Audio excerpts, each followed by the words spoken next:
Welcome to Shemeebas. Exploring ഷാർജയുടെ ഒരു ഇടവേളയ്ക്ക് ശേഷമുള്ള 6ാമത് എപ്പിസോഡിലേക്ക് എല്ലാവർക്കും സ്വാഗതം. കഴിഞ്ഞ 5 എപ്പിസോഡുകൾ കാണാത്തവരാണെങ്കിൽ അത് തീർച്ചയായും കാണുക. വീഡിയോയെക്കുറിച്ചുള്ള അഭിപ്രായങ്ങൾ കമന്റ് ചെയ്യുക. ചാനൽ സബ്സ്ക്രൈബ് ചെയ്തിട്ടില്ലാത്തവരാണെങ്കിൽ സബ്സ്ക്രൈബ് ചെയ്യുക. എക്സ്പ്ലോറിംഗ് ഷാർജയുടെ ഈ എപ്പിസോഡിലെ ആദ്യ യാത്ര ഷാർജയുടെ പ്രധാന കാഴ്ചകളിലെ ഒന്നായ ഷാർജ അക്വേറിയത്തിലേക്കാണ്. 2008 ജൂൺ 6-നാണ് ഷാർജ അക്വേറിയം പ്രവർത്തനം ആരംഭിക്കുന്നത്. 6500 മീറ്റർ സ്ക്വയർ വിസ്തീർണമുള്ള അക്വേറിയത്തിന് 21 അക്വേറിയങ്ങൾ ഉൾക്കൊള്ളുന്ന 2 നിലകളിലായി 1.8 ദശലക്ഷം ലിറ്റർ വെള്ളം അടങ്ങിയിരിക്കുന്നു. ആഴക്കടലിന്റെ ആകർഷകമായ മറഞ്ഞിരിക്കുന്ന ലോകം അതിന്റെ അത്ഭുതകരമായ ജീവികളോടൊപ്പം ആസ്വദിക്കുവാൻ സാധിക്കും. പ്രാദേശിക മത്സ്യ ഇനങ്ങളെ അടുത്തറിയുകയും ഷാർജയുടെ ചരിത്രപരമായ തീരങ്ങളെയും തുറമുഖങ്ങളെയും കുറിച്ച് അറിയുകയും ചെയ്യാം. അക്വേറിയം അറേബ്യൻ ഗൾഫ് ജലാശയങ്ങളിൽ വസിക്കുന്ന 150-ലധികം സമുദ്രജീവികളുടെ ആവാസ കേന്ദ്രമാണ്. അതിമനോഹരമായ കടൽ കിരണങ്ങൾ, പിടികിട്ടാത്ത മോറെ ഈലുകൾ, അനുസരണയുള്ള റീഫ് സ്രാവുകൾ, മനോഹരമായ ക്ലൗൺ ഫിഷ്, അതിലോലമായ കടൽ ജീവികൾ എന്നിവ നിരീക്ഷിക്കാൻ നിങ്ങൾക്ക് അവസരം ലഭിക്കും. കടൽ ജീവികളെക്കുറിച്ച് പഠിക്കുന്നതിന് പുറമെ പവിഴപ്പുറ്റുകളും കണ്ടൽക്കാടുകളും ഖാൻ ലഗൂണും അതിനെ ചുറ്റുന്ന തീരങ്ങളും പോലെയുള്ള അവയുടെ ആവാസ വ്യവസ്ഥകളും നിങ്ങൾക്ക് കണ്ടെത്താനാകും. എല്ലാ പ്രായത്തിലുമുള്ള ആളുകൾക്ക് ഇത് ഒരു രസകരമായ അനുഭവമാണ്. ഇത് കുടുംബാംഗങ്ങൾക്കും സുഹൃത്തുക്കൾക്കും വിനോദയാത്രകൾക്ക് അനുയോജ്യമായ ഒരു സ്ഥലമാണ്. ഷാർജ അക്വേറിയം ഒരു കടലാമ പുനരധിവാസ പരിപാടി നടത്തുന്നു. അവിടെ രോഗബാധിതരായ പരിക്കേറ്റ കടലാമകളെ ശേഖരിക്കുകയും അവയെ പുനരധിവസിച്ച ശേഷം അവയെ കടലിലേക്ക് അവയുടെ സ്വാഭാവിക ആവാസ വ്യവസ്ഥയിൽ തിരികെ വിടുകയും ചെയ്യുന്നു. ചില വ്യക്തികളുടെ നിരുത്തരവാദപരമായ പെരുമാറ്റം മൂലമുണ്ടാകുന്ന കടൽ മലിനീകരണത്തിന്റെ അപകടങ്ങളെക്കുറിച്ചും അവബോധം പ്രചരിപ്പിക്കുവാനും ക്യാമ്പയിൻ ലക്ഷ്യമിടുന്നു. നിങ്ങളുടെ ടിക്കറ്റിൽ തൊട്ടടുത്തുള്ള ഷാർജ മാരിടൈം മ്യൂസിയത്തിലേക്കുള്ള പ്രവേശനവും ഉൾപ്പെടുന്നതാണ്. അവിടെ നിങ്ങൾക്ക് മറ്റൊരു മ്യൂസിയത്തെക്കാളും കൂടുതൽ വിശദമായി സമുദ്രതീരത്തെക്കുറിച്ച് പഠിക്കാനാകും. ദശലക്ഷക്കണക്കിന് വർഷങ്ങൾക്ക് മുമ്പ് ഇവിടെ ഉഷ്ണമേഖലാ കടലുകൾ നിലനിന്നിരുന്നുവെന്ന് അറേബ്യൻ ഉപദ്വീപിലെയും മിഡിൽ ഈസ്റ്റിലെയും പാറകളും ഫോസിലുകളും തെളിയിക്കുന്ന രേഖകൾ, ഏകദേശം 7000 വർഷം പഴക്കമുള്ളതായി കരുതപ്പെടുന്ന ഷാർജയിലെ തീരദേശ ശവക്കുഴിയിൽ നിന്നും പുരാവസ്തു ഗവേഷകർ കണ്ടെത്തിയ മുത്ത്, സിന്ധു നാഗരികത വ്യാപാരത്തിന്റെ തെളിവായി ഒരു ഇന്ത്യൻ ആനയുടെ കൊമ്പിൽ നിന്ന് നിർമ്മിച്ച ആനക്കൊമ്പും എല്ലാം ഇവിടുത്തെ അതിശയ കാഴ്ചകളാണ്. കടൽ ഷാർജയിലെ ആദ്യകാല ജനങ്ങൾക്ക് ഭക്ഷണത്തിന്റെ ഉറവിടം മാത്രമല്ല നൽകിയത്, ഇത് ദൈനംദിന ജീവിതത്തിനുള്ള ഉപകരണങ്ങളും നൽകി. 2000 വർഷങ്ങൾക്ക് മുമ്പ് ശിശുക്കൾക്ക് ഭക്ഷണം നൽകുന്നതിനായി പ്രകൃതിദത്ത ശിശുകുപ്പികളായി ഫിഗ് ഷെല്ലുകൾ ഉപയോഗിച്ചിരുന്നു. ഷാർജ മാരിടൈം മ്യൂസിയത്തിലെ കാഴ്ചകൾ ഇങ്ങനെ നീളുന്നു.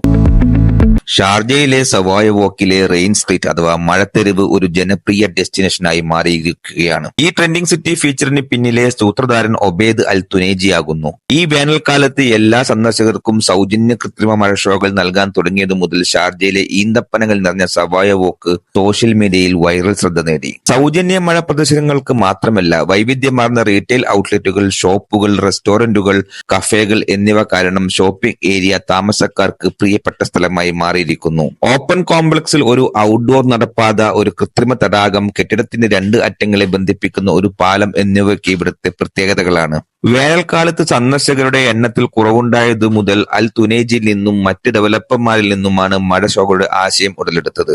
വേനൽക്കാലത്തും സന്ദർശകരെ ആകർഷിക്കാനുള്ള വഴികൾ അവർ ആലോചിച്ചു. തണലിനും ചൂട് കുറയ്ക്കുന്നതിനുമായി മരങ്ങൾ നട്ടുപിടിപ്പിക്കുകയായിരുന്നു പ്രാരംഭഘട്ടം. തണുപ്പിക്കൽ ഗുണങ്ങൾക്ക് പേരുകേട്ട കൃത്രിമ മഴയെക്കുറിച്ച് അവർ പിന്നീട് പരിഗണിച്ചു. ഇത് സന്ദർശകർക്ക് കടുത്ത ചൂടിൽ അമിതമായി ചൂടാകാതെ കുട ഉപയോഗിച്ചോ അല്ലാതെയോ നടക്കാൻ അനുവദിക്കുന്നു. റിയലിസ്റ്റിക് അനുഭവത്തിനായി ഇടിമുഴക്കം പോലെയുള്ള ശബ്ദ ഇഫക്റ്റുകളോട് കൂടിയ മഴ ഷോകൾ ഏകദേശം 5 മിനിറ്റ് വീതം നീണ്ടു നിൽക്കും. ഈ ഷോകൾ ഓരോ മണിക്കൂറിലും രാവിലെ 9 മുതൽ 12 വരെയും വീണ്ടും വൈകുന്നേരം 5 മുതൽ 11 മണി വരെയും പ്രവർത്തിക്കുന്നു. UAE-യിലെ താപനില 50 ഡിഗ്രി സെൽഷ്യസിന് മുകളിൽ ഉയരുമ്പോൾ പല പ്രവർത്തനങ്ങളും വീടിനുള്ളിലേക്ക് നീങ്ങുന്നു. എന്നിരുന്നാലും സവായ വോക്ക് പോലുള്ള ലക്ഷ്യസ്ഥാനങ്ങൾ സന്ദർശകർക്ക് അമിത ചൂടില്ലാതെ ഔട്ട്ഡോർ ആസ്വദിക്കാനുള്ള ഒരു അവസരം ഒരുക്കുന്നു.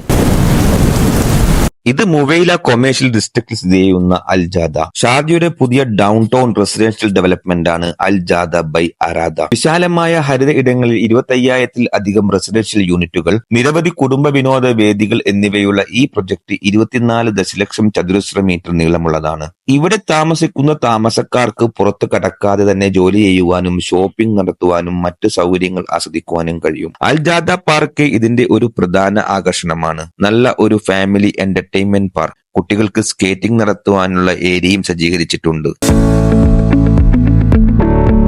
സാബിസ് ജംസ് പോലെയുള്ള ഇന്റർനാഷണൽ സ്കൂളുകൾ, ഓൾ ഡേ സ്പിന്നീസ് തുടങ്ങിയ സൂപ്പർ മാർക്കറ്റുകൾ, നിരവധി ജിമ്മുകൾ, ഹോട്ടലുകൾ എന്നിവയൊക്കെ ആണ് ഇതിന്റെ മറ്റു സൗകര്യങ്ങൾ.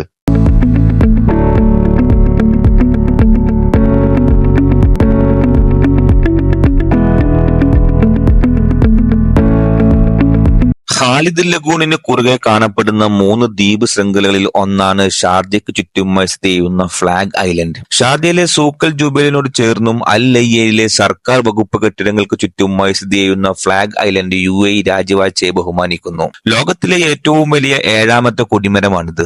1000 പേർക്ക് ഇരിക്കാവുന്ന ആംഫി തിയേറ്റർ, 1971 എന്ന പേരിൽ ഒരു art exhibit, John stick grosser എന്നറിയപ്പെടുന്ന ഒരു കഫേയും റെസ്റ്റോറന്റും, കുട്ടികളുടെ കളിസ്ഥലം, കൂടാതെ ദ്വീപിന് ചുറ്റുമുള്ള ജോഗിംഗ് ട്രാക്ക് എന്നിവയും ഇവിടുത്തെ ആകർഷണങ്ങളാകുന്നു. ഇത് ഷാർജ യൂണിവേഴ്സിറ്റി സിറ്റി, ഷാർജയിലെ ഒരു വിദ്യാഭ്യാസ ജില്ലയാണിത്. സുപ്രീം കൗൺസിൽ അംഗവും ഷാർജ ഭരണാധികാരിയുമായ his highness sheikh doctor Sultan bin Muhammad al ഖാസിമിയുടെ വിഷൻ നടപ്പിലാക്കിക്കൊണ്ട് 1998 സ്ഥാപിതമായ ഷാർജ യൂണിവേഴ്സിറ്റി ഇന്ന് ലോകത്തിലെ ഏറ്റവും വലിയ യൂണിവേഴ്സിറ്റി സിറ്റിയായി മാറിക്കഴിഞ്ഞിരിക്കുന്നു. ഷാർജ അന്താരാഷ്ട്ര വിമാനത്താവളത്തിന് സമീപം ആണ് ഈ ഡിസ്ട്രിക്ട്. ഇതിൽ American university of Sharjah, higher college of technology, Sharjah institute of technology, Skyline university, university of Sharjah, al Qasimia university, judicial training institute തുടങ്ങി നിരവധി അഡ്വാൻസ്ഡ് കോഴ്സുകൾ ഉൾപ്പെടുന്നു. Sharjah police academy, university hospital of Sharjah, university central hospital of Sharjah, Sharjah library എന്നിവ ഈ പ്രദേശത്ത് ആണ് സ്ഥിതി ചെയ്യുന്നത്. യൂണിവേഴ്സിറ്റി സിറ്റി ഓഫ് ഷാർജയിൽ 20-ലധികം വിദ്യാഭ്യാസ സ്ഥാപനങ്ങളും 30,000-ൽ-അധികം നോളജ് സീക്കേഴ്സും ആണുള്ളത്. ഇത് ഷാർജ പബ്ലിക് ലൈബ്രറി. 1925 ഇത് ആരംഭിച്ചത്. അന്നത്തെ ഷാർജ ഭരണാധികാരിയായിരുന്ന Sheikh Sultan bin Saqr al Qasimi al Hisn Sharjah ഫോർട്ടിൽ ഒരു സ്വകാര്യ ലൈബ്രറിയായി സ്ഥാപിക്കുകയും അതിന് അൽ ഖാസിമിയ ലൈബ്രറി എന്ന് നാമകരണം ചെയ്യുകയും ചെയ്തു. പിന്നീട് 1998 ഈ കാണുന്ന യൂണിവേഴ്സിറ്റിയിലേക്ക് ഇത് പുനഃസ്ഥാപിക്കപ്പെട്ടു. ഇവിടെ നമുക്ക് ഈ കാണുന്ന സ്ക്രീനിൽ ബുക്ക്, ഷെൽഫ് നമ്പർ എല്ലാം സെർച്ച് ചെയ്യാം. മുതിർന്നവർക്കും കുട്ടികൾക്കും പ്രത്യേക സെക്ഷൻ ആയിട്ടാണ് തരം തിരിച്ചിട്ടുള്ളത്. രാവിലെ 8 മണി മുതൽ രാത്രി 12 മണി വരെയാണ് ഈ ലൈബ്രറി പ്രവർത്തിക്കുക. ഇവിടേക്കുള്ള പ്രവേശനവും ലൈബ്രറി ആക്സസും എല്ലാം സൗജന്യമാണ്. പക്ഷേ ബുക്സ് എടുത്ത് വീട്ടിൽ കൊണ്ടുപോകണമെങ്കിൽ മെമ്പർഷിപ്പ് ഉണ്ടായിരിക്കണം. 400 രൂപയാണ് 1 ഇയർ സബ്സ്ക്രിപ്ഷന്. സ്കൂൾ കുട്ടികൾക്ക് അത് 280 രൂപയായി കുറയും. മെമ്പർഷിപ്പ് ഉള്ളവർക്ക് ഒരു സമയം 12 ബുക്സ് വരെ എടുക്കാം. 15 ദിവസത്തിനുള്ളിൽ ആണ് റിട്ടേൺ ചെയ്യേണ്ടത്. ഓൺലൈനായി റിന്യൂ ചെയ്യുവാനുള്ള ഓപ്ഷനും ലഭ്യമാണ്. ഫാമിലിയുമായി സ്പെൻഡ് ചെയ്യാൻ നല്ല ഒരിടമാണ് ഈ ലൈബ്രറി. പഠിക്കാനും അവരുടെ അസൈൻമെന്റുകൾ പൂർത്തിയാക്കാനും വരുന്ന വിദ്യാർത്ഥികൾക്ക്, അല്ലെങ്കിൽ ഒരു പുസ്തകവുമായി സമയം ആസ്വദിക്കാൻ വരുന്ന ഏതൊരാൾക്കും ശാന്തവും റിലാക്സ്ഡും ആയിട്ടുള്ള ഒരു അന്തരീക്ഷമാണ് ഇവിടെ നിന്ന് ലഭിക്കുക. നിങ്ങളുടെ കൊച്ചു കുട്ടികളെ അല്ലെങ്കിൽ നിങ്ങളുടെ കൊച്ചനിയന്മാരെയോ അനിയത്തിമാരെയോ കൂടെ കൂട്ടാം. ബിൽഡിംഗ് ബ്ലോക്സ് പോലെയുള്ള ചില ആക്ടിവിറ്റീസും അവർക്കായി ഇവിടെ ഒരുക്കിയിട്ടുണ്ട്. എക്സ്പ്ലോറിംഗ് ഷാർജയിലെ ഈ കാഴ്ചകളൊക്കെ നിങ്ങൾക്ക് ഇഷ്ടമായി എന്ന് വിശ്വസിക്കുന്നു. ഷാർജയിലെ ഇത്തരം വ്യത്യസ്തമായ വിശേഷങ്ങളുമായി എക്സ്പ്ലോറിംഗ് ഷാർജയുടെ 7ാമത്തെ എപ്പിസോഡിനായി കാത്തിരിക്കുക. നോട്ടിഫിക്കേഷൻ ലഭിക്കാനായി ചാനൽ സബ്സ്ക്രൈബ് ചെയ്ത് ബെൽ ഐക്കൺ കൂടി ക്ലിക്ക് ചെയ്യുക. പുതിയൊരു വീഡിയോയുമായി കാണുന്നതുവരെ ഗുഡ് ബൈ.